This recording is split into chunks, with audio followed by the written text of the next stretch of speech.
Welcome back. તો સમાચારમાં આગળ વાત કરીશું. ધોરાજી સરકારી હોસ્પિટલને લઈને કોંગ્રેસ નેતા લલિત વસોયાએ મોટો આરોપ લગાવ્યો છે. લલિત વસોયાએ હોસ્પિટલમાં ડોક્ટરની ઘટ બાદ હોસ્પિટલમાં ભ્રષ્ટાચારનો આરોપ લગાવતા મામલો ગરમાયો છે.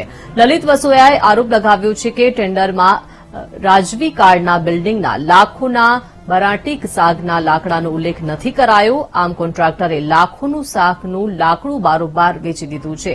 વસોયાએ એવો પણ આરોપ લગાવ્યો છે કે લાકડા ચોરી મામલે કોન્ટ્રાક્ટરની માત્ર 80,000 ડિપોઝિટ જપ્ત કરી કોન્ટ્રાક્ટરને બચાવવામાં આવી રહ્યો છે.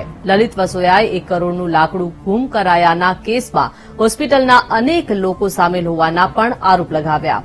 લલિત વસોયાએ આરોપ લગાવ્યો કે કોન્ટ્રાક્ટર પર ફરિયાદ ન થાય તે માટે અમુક લોકોએ 9 લાખનો તોડ કર્યો છે.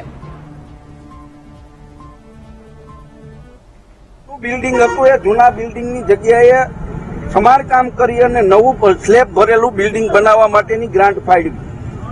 2 વર્ષ પહેલા કોન્ટ્રાક્ટર ગોંડલ સ્ટેટના વખતના બર્માટીક સાગના લાકડાઓ લઈ કોન્ટ્રાક્ટ પૂરો કર્યા વગર લાકડાની ચોરી, લાકડા અંદાજિત 1 કરોડથી વધારેની કિંમતના હતા, એ લાકડાની ચોરી કરી અને કોન્ટ્રાક્ટર રફુચક્કર થઈ ગયો છે.